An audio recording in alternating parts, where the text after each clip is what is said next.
A wild 2022 offseason continues in the NFL as Bruce Arians hands the reins over to Todd Bowles in Tampa Bay. Bobby Wagner goes from Seattle to Los Angeles. All that and more on today's episode of Locked On NFL.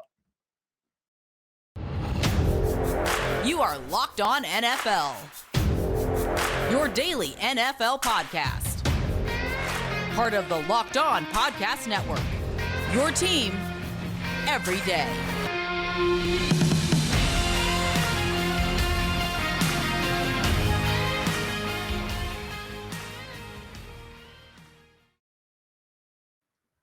Welcome into another episode of the Locked On NFL podcast, part of the Locked On Podcast Network, your team every day. It is Monday, start of another week, and so that means you have me this time around, Kevin Ostreicher, host of Locked On Ravens, bringing you Locked On NFL today. Of course, thank you for making Locked On NFL your first listen of the day. We're free and available on all platforms, including on YouTube. And this episode is brought to you by BetOnline. BetOnline is who covered this season with more props, odds, and lines than ever before. BetOnline, where the game starts. A ton of content to dive into here today. We're going to start off in Tampa Bay with James Yarcho of Locked On Bucs as we dive into Bruce Arians retiring from the head coaching position of the Buccaneers and handing the reins over to Todd Bowles.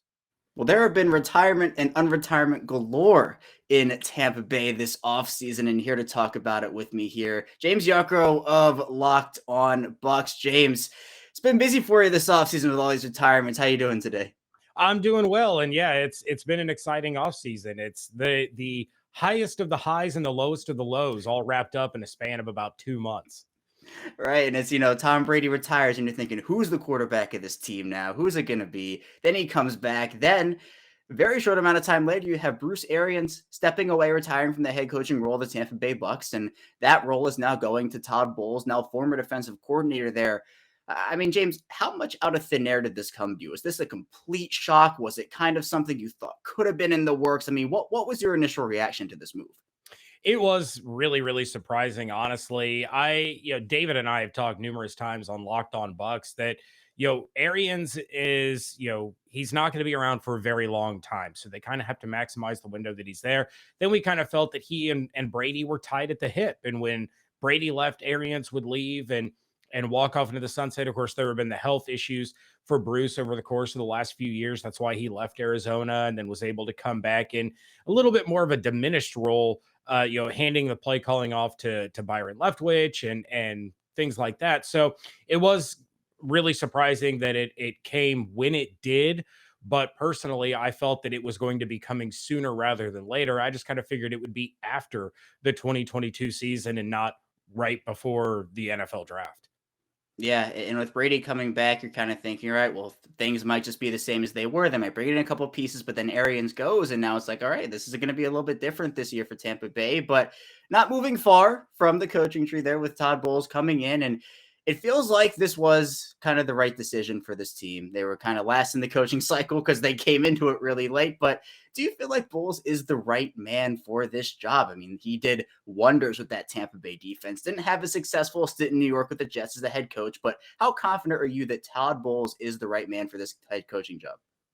That's exactly something else that David and I have spoken about a lot over the course of the last really 2 years, that when Bruce Arians steps away, we felt that it was going to be the smart decision and the right decision to promote from within and bring Todd Bowles up as the head coach, try to keep that continuity there with as much of the coaching staff as humanly possible. You have Byron there as the offensive coordinator. Now you're promoting Larry Foote and Casey Rodgers as co-defensive coordinators. Pretty much the entire coaching staff is still together. So it's not going to be too far removed from what we saw under Bruce Arians when you get right down to it. Leftwich and Brady were the ones really orchestrating the offensive game plan. Todd Bowles is still going to have a heavy hand in the defensive game plan. He says he's still going to be calling plays, which I'm not personally a huge fan of. I would rather he focus more on overseeing the team as a whole, pass the play calling off to Larry Foote or Casey Rodgers, but we'll see how this works. As far as his stint in New York, look, it was the New York Jets. And people can say what they want about the Jets, but I've seen Jets fans talking about how him winning 24 games with the list of quarterbacks that he had there was a miracle. It was like winning 40 games anywhere else. So he wasn't exactly dealt the best hand, which is why if the succession was a kind of a idea or a thinking point, it was right to do it now because Todd Bowles has basically been handed a royal flush instead of being, dealt a bunch of twos and sixes and things of that nature. So I have the utmost confidence in Todd Bowles and his ability to be able to lead this team to where many, including myself, believe they can go. And that is another Super Bowl run. They came up short last year, losing to the Los Angeles Rams, but they did so with an injured center, missing their right tackle, missing Antonio Brown, missing Chris Godwin. There were a lot of injuries at play there. And that Rams game was the first time that the entire starting defense was on the field together all year long. It was just injury after injury after injury. So they got bit by that bug, little bit of bad luck, little bit of crazy striptease dancing off of the field in the Meadowlands there. And I like Todd Bowles. I really do. And I think this is really an opportunity for him to show that he is a legitimate head coach in the NFL. Yeah, I feel like it is a little unfair to judge Bowles off of his Jets stint. I think he is a much more talented coach than the record ultimately shows. And you mentioned the games that he won there. It's almost like, all right, well, how did he do that? So I'm confident that Bowles can kind of, I guess, turn his coaching career around in Tampa Bay, but it doesn't have anything to be turned around because of the Jets that he did coach over there. But James, going back to Arians, can you kind of dive into what he gave to this Tampa Bay organization over his short time there? I mean, it seemed like on and off the field, he was somebody who was respected in the organization and did so much for the team. So what are you going to remember about Arians' stint here in Tampa Bay? Just the attitude and the accountability that he brought to the franchise. This was a franchise that since firing John Gruden had been through coaches like Raheem Morris, Greg Schiano, Lovie Smith, Dirk Cutter, guys that were not good head coaches. I do believe Raheem Morris has earned another opportunity, and I think he's matured and grown in his role in the NFL as a coach. And I do believe we will see the day that Raheem Morris is a head coach once again. And I think he will be very successful when he gets that opportunity. But Bruce Arians brought stability. He brought accountability. He brought a mentality that was, we work for all of us in this building. We work for each other. We are going to go out there. We are going to attack. We are going to dominate. We are going to hold each other accountable, and we are going to win games as a result of that. Something that he did in Arizona is also something he did in Tampa, and that was preach the trust, loyalty, and respect. That's been his mantra for a very long time. And inside the walls there in Arizona, trust, loyalty, and respect are still painted on the walls from Arians' time there. So a lot of people, want to look at Arians. It was a short stint for him. It was just 3 years, but in those 3 years, he has the highest winning percentage of any coach in Buccaneers history. Before Bruce Arians, the team had 6 playoff wins in franchise history. Arians got them 5 more, brings a Lombardi, brings in guys like Tom Brady, to join this football team, because without Bruce Arians, Tom Brady does not join the Buccaneers. He's not coming to Tampa to play for Dirk Cutter. He's not coming to Tampa to play for Lovie Smith or any of those guys. He came because the team was built well with a combination of Jason Light over the course of the years, and then what Bruce Arians was able to do in his time there. And he came to play with Bruce, and Bruce's track record speaks for itself. I do believe that this is a Hall of Fame coach. And whether you want to take into account just his on-field in-game contributions, or you want to take it a step further as being the first head coach in NFL history to have 3 black coordinators on his staff, the first head coach in NFL history to have full-time female assistant coaches on his staff. He opened a lot of doors for a lot of people, and he built a winning team by sticking to his guns and sticking with what he believed in and trusting his people and trusting people around him to do their job. Didn't matter what their color was, didn't matter what their gender was. He believed in people, and he was rewarded for that. And I think that's the legacy he's leaving behind in Tampa Bay. Yeah, well, it's certainly a massive one. And if you want to know how to get the most done in 3 years, you might want to go ask Bruce Arians about that, because he certainly made a nice blueprint over there in Tampa Bay. But James, you mentioned Tom Brady. People see the timeline of Brady coming back, Arians retiring. The rumors have been swirling all around the NFL world. What's your opinion on those rumors? Was this maybe Tom Brady led? You talked about the attach at the hip that these two seem to be. What are your thoughts on maybe if Tom Brady's return maybe sparked this retirement from Arians? I think it did spark it from the aspect of Arians was confident with the return of Brady. He could leave the team in good hands with Todd Bowles. I don't think Tom Brady sparked it from the aspect that a lot of people want to make it out to be with there was a rift between the two, and Brady gave an ultimatum that if he was going to play, Arians had to be out. And Rich Eisen did a phenomenal job. I'm not going to recap everything Rich Eisen said, but he did a phenomenal job on his radio show, kind of laying out the timeline and showing how that speculation and that rumor really truly doesn't make sense when you take it piece by piece all the way down the line. And I personally find it really hard to believe that Tom Brady would put up with Bill Belichick for 2 decades and he can't handle playing for Bruce Arians for more than 2 years. It seems very silly to me. And it seems like something that people just want to talk about. It's something that they feel they need to talk about. And rumors are sparked from Mike Florio over Pro Football Talk. There's radio hosts in Boston that we're talking about Brady trying to force his way to Miami and hating Bruce Arians and all this stuff. I just don't buy it. And if Brady really was going to force this move, I don't think he's sitting front row at Bruce Arians' goodbye press conference because, again, credit to Rich Eisen, he put it really, really well. How sociopathic do you have to sit there in the front row and watch a guy say goodbye to a career when you were the reason that he was forced out? There were 4 players in attendance, and Tom Brady was one of them sitting in the front row. I don't buy the speculation that there was a rift between the two. Yeah, people have to have stuff to talk about. It seems like a nice storyline there, so people will run with it. But, Arians leaving behind, again, that legacy you talked about, James. And Todd Bowles coming in into a very good situation, and it seems like he's the right man for the job. Still a ton of offseason left here for these Buccaneers to improve. James, this was a blast. Thanks so much for hopping on with me. My pleasure. Anytime. A big thank you to James for coming on, talking Bruce Arians, Todd Bowles, and just that Tampa Bay team that should make a ton of noise again in 2022. Still a ton to talk about, though, here on Locked On NFL. Coming up, we're going to be diving in to the Bobby Wagner situation with Travis Rodgers of Locked On Rams. But first, I want to tell you a bit about Athletic Greens. And our next partner, Athletic Greens, is a product that I use literally every day. And I started taking Athletic Greens because health is very important to me. And it's a thing that I really want to get down. And the whole team over there at Athletic Greens really does a great job at making sure that everybody stays healthy. And there's a ton of stuff that goes into this stuff. So with one delicious scoop of Athletic Greens, you get 75 high quality vitamins, minerals, and whole food source superfoods, which is just great. It helps you start your day right, which for me is very important to be able to start your day right.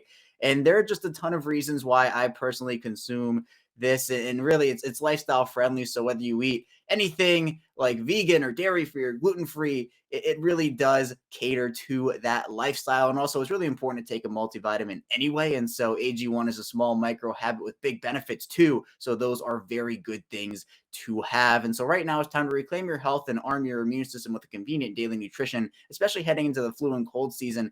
It's just one scoop in a cup of water every day. That's it. No need for a million different pills or supplements to look out for your health. To make it easy, Athletic Greens is going to give you a free 1-year supply of immune supporting vitamin D and 5 free travel packs with your first purchase. All you have to do is visit athleticgreens.com/NFL Network. Again, that's athleticgreens.com/NFL Network to take ownership over your health and pick up the ultimate daily nutrition insurance. Also, betonline.net, it is your number one source for all your sports betting needs and sports info. I know we're in the finals here for March Madness. The national champion will be crowned for me. I picked Gonzaga and Illinois in the finals, and so I've been out of this thing for a while. But that doesn't mean you can't get in on the action with BetOnline, and they have a ton of great ways to do that. You can find all the latest sports developments, including also the Masters Championships, and BetOnline is your continued source for all your sports wagering information, and you can also bet on NBA, NHL, and so much more. So go over to the website, use your phone to learn more about the trends in action. BetOnline, where the game starts.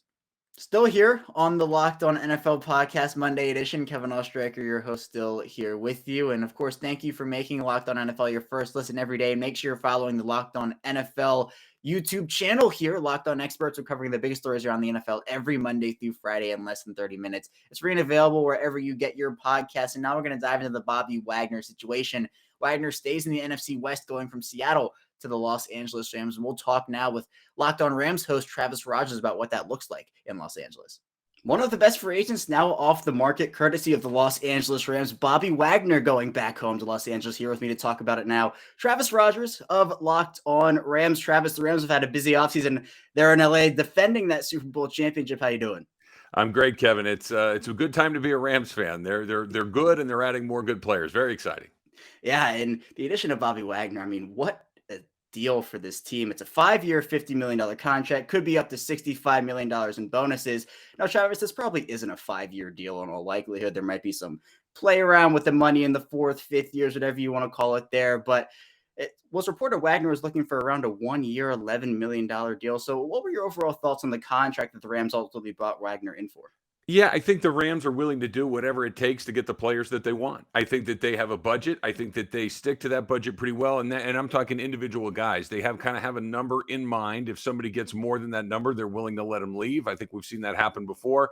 But if they see somebody that they want in the free agent market, if they think that the player is going to help them win in the short term, they're very aggressive. I agree with you. I think that maybe the 5 years was maybe a little bit longer than maybe we thought it might be, but the Rams have made it very clear. They are not worried about what might happen 3 years from now, 4 years from now, 5 years from now. They are in that window to win Super Bowls right now. They won one last year. They were in one a couple of years ago, and they're willing to turn and burn that thing as quickly as they can in the short term. So that they went out and found another very, very good football player and paid him a lot of money to come to LA is not a surprise. Yeah, no, it really isn't. And now he adds to a defense that already has Aaron Donald and Jalen Ramsey. So you kind of have 3 all-pro players at each level of the defense. I mean, just how much of a great, great luxury is that to have if you're a Rams fan, to know that on each level of the defense, you have that solid of a player? Yeah, it's really kind of their secret sauce, right? That they're willing, because they're able to have such extraordinary guys like you mentioned, and Donald now and Wagner on that second level, and then Jalen Ramsey in the secondary. It allows them to maybe be a little greener or a little more inexperienced, perhaps maybe, with all due respect, maybe a little under talented at some other spots, because these guys can do so many different things that they're willing to play with an inexperienced safety. They're willing to play with an inexperienced corner on the other side, maybe some guys in the middle of that defensive line that maybe aren't exactly, high round draft picks or whatever. But because those other 3 guys, last year it was Von Miller, we've seen them be willing to kind of cover with extreme talent on one side to maybe make up for some inexperience on another. And, without that guy in the middle, Von Miller is out, Bobby Wagner's in, not exactly the same position, obviously, but kind of the same general area of the defense. And they've got a plan, and they operate their plan as well as anybody right now. And I think you're starting to see a lot of teams around the NFL follow suit. This offseason, you've seen more action than I think we've seen in a very, very long time, both draft picks going out, a lot of money being spent. And I think the Rams are the reason why, that they showed that whatever your draft pick might be in 2024, 5, 6, or whatever, so what? Give me the good player right now. Let's go see what happens. Right. When you talk about the definition of all in, the Rams certainly did that, and it paid off for them. And I think you're right, Travis. Teams saw that and they're saying, hey, we can do that too. And they've moved picks for quarterbacks, moved picks for star defensive players. And I think that's a mold that the Rams kind of made the league more aware of than maybe they were a couple of years ago. But Travis, you mentioned the Von Miller going out, Bobby Wagner coming in. I mean, how important was it with a star player like Von Miller? Well, I know some people might have expected back in LA. He goes to Buffalo. Now you bring Wagner, and you mentioned not the same position, but how important was it for the Rams to get another star on that defense with Miller on the way out? Yeah, I think Miller's a perfect example of what we were talking about a second ago. The Rams had a number in mind that they were willing to go to. Buffalo went further, and they said, okay, good luck, enjoy Buffalo. I think you're right. I think not only does he bring a great deal of football experience, but he brings leadership, Bobby Wagner does. And that's something that Von Miller brought to this team. Aaron Donald is obviously the backbone of this defense. Aaron Donald's probably the leader of the entire operation for the Rams, but he's a relatively quiet guy. He's not necessarily a particularly vocal leader. I think Von Miller allowed him to become a little bit more vocal. Maybe Bobby Wagner will do the same thing. I think that there's just as much leadership replacement as there is anything else, because they've had a little bit of a drain in that with Von Miller, Andrew Whitworth on the other side of the ball, and just having other guys in the building that have been through this as often as Bobby Wagner has, I think really helps them, not just from a football perspective, but from a leadership one.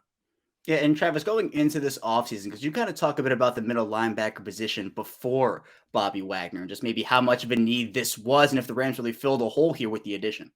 Yeah, it's something that they've been struggling with really probably since Corey Littleton left the team a few years ago. And Corey Littleton was an undrafted player that they found was a special teamer who kind of developed into that middle guy. And they've had a handful of different guys go in there. Troy Reeder played most of their last year. He was a late round draft pick. They played reasonably well for them. We've seen Ernest Jones kind of come in as a rookie and play reasonably well there. But this is kind of what we were talking about before. You've got inexperienced guys. You got maybe guys that aren't quite as talented as some of these other players. So when you go in and get somebody like that, and this has been kind of, I don't want to say the black hole, that overstates it a little bit, but that's been the one spot where perhaps they've been weakest on that defense for the last few years. And that's certainly not the case anymore, not with Bobby Wagner. No, not at all. Wagner's still at the very top of his game. Maybe not the player he once was in his very good prime, but still, I mean, one of the best middle linebackers in the NFL, no question. But Travis, what's the excitement level right now among Rams fans in LA with this addition? Was this something that Rams fans were kind of pining for and say, we need Bobby Wagner here? Or was it more of just a, yeah, this would be great, but you don't necessarily need him?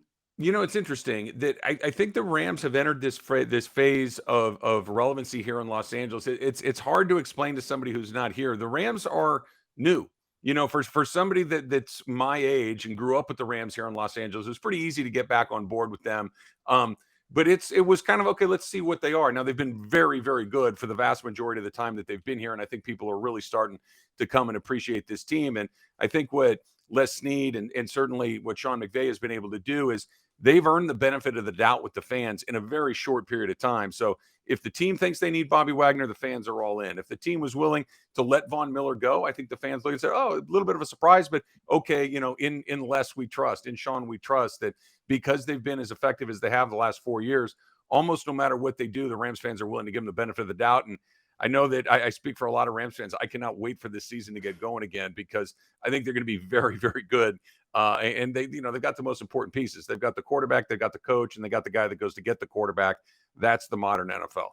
Yeah, and you talk about those pieces, Travis. What is next for this Rams team? The draft is obviously coming up here, less than a month to go. Free agents are still out there. There's still some talented names. What's next for this Rams team in terms of needs that they could address? Yeah, I think the number one thing that they need to get done right now is find some guys in the secondary. And whether that's another corner, Darius Williams obviously left. They're going to have to replace him. Maybe Robert Rochelle is the guy that steps into that role. But I would not be surprised to see them draft more on the defensive side. They do have 8 picks. They don't have anything. I think their first pick is 106, or I think that's what it is. But they have a lot of picks in the middle to the back half of the draft. They've been very good at finding players there. And I wouldn't be surprised if you saw corners and safeties in that, and maybe a little offensive line depth. I think those are the 2 places that they really need to focus on. Yeah, well, still a lot of offseason left and a lot of moves left for this Rams team to make, and one of them is the addition of Bobby Wagner. Travis, this was great. Thanks so much. Thanks, Kevin. Travis providing great insight, and we're going to get more great insight from Corbin Smith coming up of Locked On Seahawks as we talk about the other side of that situation. But first, let me tell you a bit about Built Bar, and this is the time of year people give up on their New Year's resolutions all the time, and some of those resolutions are eating healthy, but now you have an option to continue that resolution with Built Bar, and I'm sticking to my resolution. I hope you are too, and if you haven't tried the Built Bar Puffs, really, really amazing. The first ever protein infused marshmallow, and that means they're super, super fluffy, and they're not just a protein bar. I mean, they really are a treat. They taste really, really good. They're covered in 100% real chocolate, and the bars are low calorie, high protein. They contain 130 calories, 4 grams of sugar, 4 net carbs, 17 grams of protein. And for me personally, my favorite is mint brownie, but they have a ton of other flavors as well, including coconut and coconut almond. And so go to built.com. You can use promo code LOCK15, get 15% off your order. Use promo code LOCK15 for 15% off at built.com. Still with you here, Locked On NFL Monday edition. Kevin Ostreicher is here with you, and now we're going to talk to Corbin Smith of Locked On Seahawks. But first, be sure to make your second listen Locked On NFL Draft. Ryan Tracy, former NFL cornerback, Eric Crocker, bringing the NFL Draft to life with insight and analysis on college football prospects and NFL front offices. It's free and available wherever you get your podcast. And again, thank you for making us here on Locked On NFL your first listen every day. But let's dive into it now. Corbin Smith of Locked On Seahawks talking Bobby Wagner.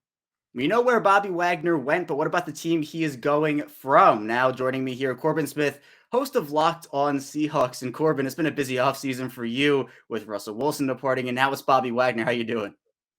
Well, you know what? It's been survival mode for the 12s out here in the Pacific Northwest. When you see two of your Hall of Fame pillars both leave within 24 hours, and one of them ends up with the Broncos, the other one now is staying in the NFC West. You get to see him twice a year for however long he's with the Los Angeles Rams. So it's been a hard offseason for the fans out here to stomach, and unfortunately, this is how this business goes when it's time to end one era and begin another.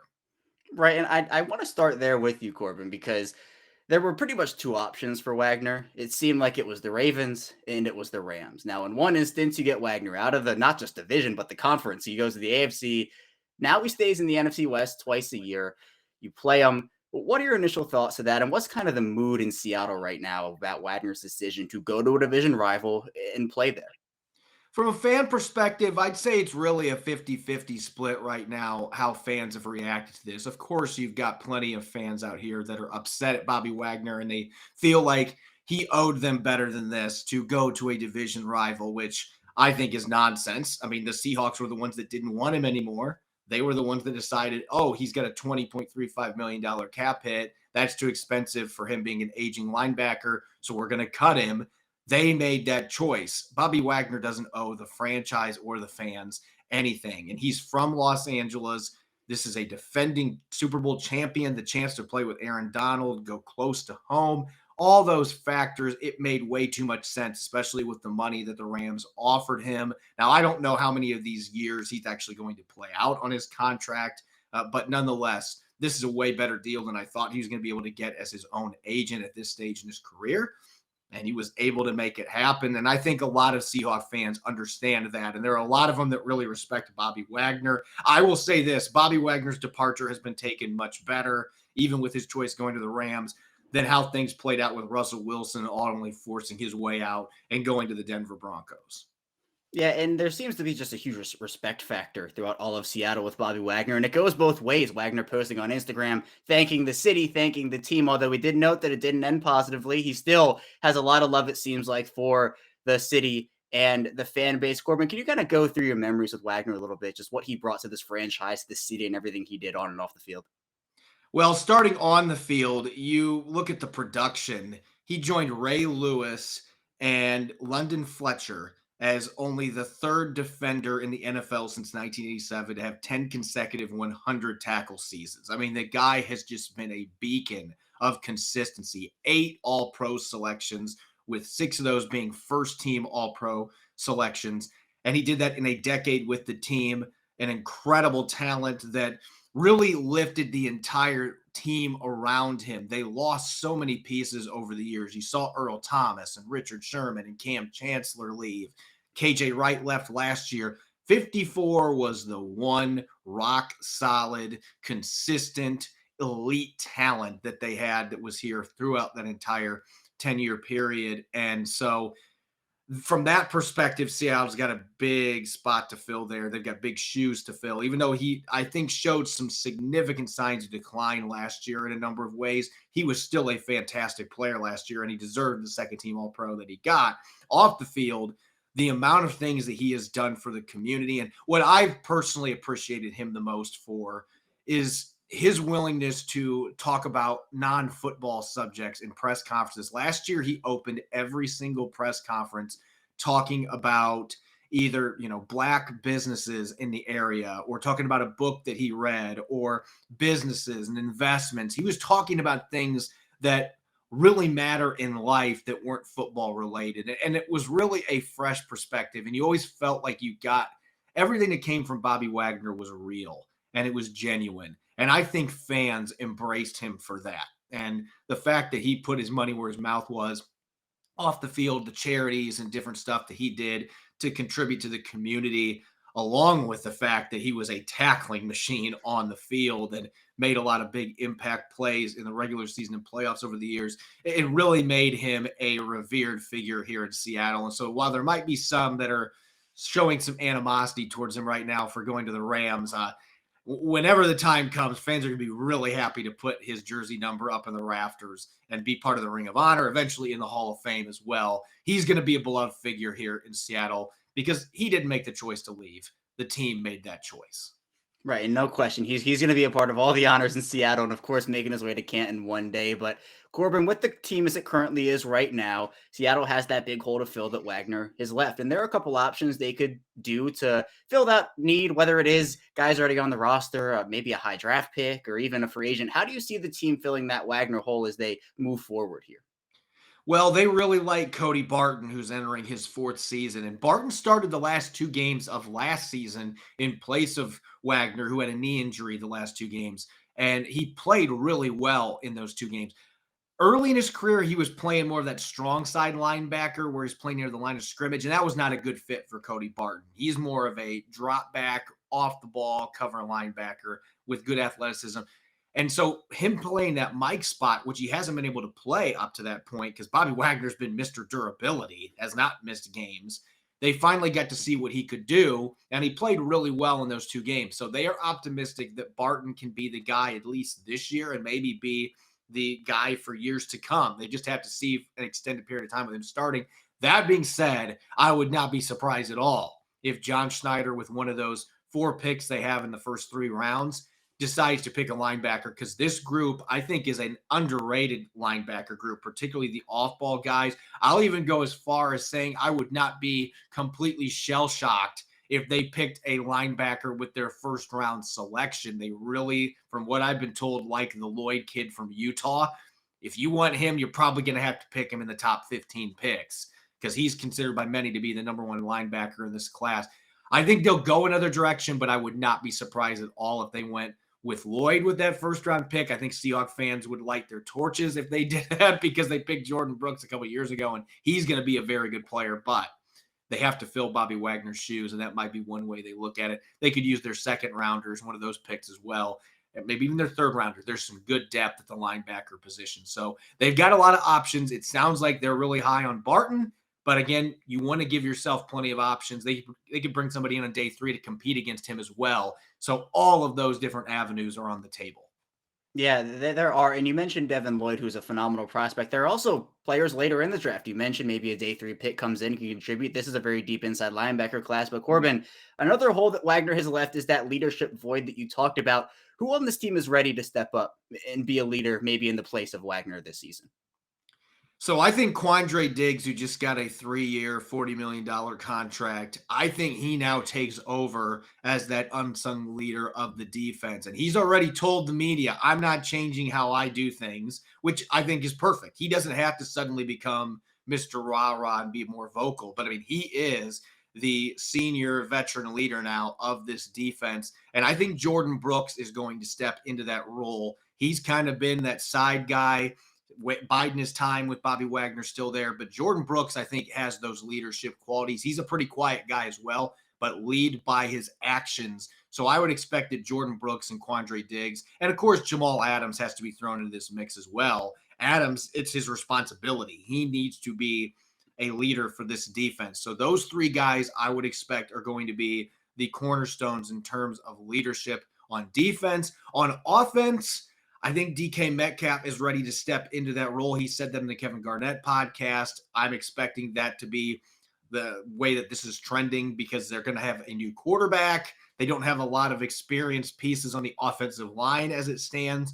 So a lot of that weight is going to fall on Metcalf, assuming, of course, that he is still here for this year. Yeah, that's right. Rumors are swirling right now across Seattle with DK Metcalf, so assuming he is there, it feels like he could be a big leader, but you mentioned those 3 guys on the defensive side of the ball. Wagner left a lot of holes to be filled, but it seems like Seattle has some of the players to step up, and we'll see what else they add throughout the offseason. Corbin, thanks so much for coming on here. This was a blast. Yeah, thanks for having me. I appreciate it, Kevin. 2 phenomenal perspectives from Travis and Corbin on opposite ends about the Bobby Wagner situation. One team gaining Wagner, the other team losing Wagner. But that's all I have for you here today on Locked On NFL. Thank you for tuning in, and we will have more content for you here tomorrow in all podcast platforms. So be sure to stay tuned for that, and we will see you here tomorrow.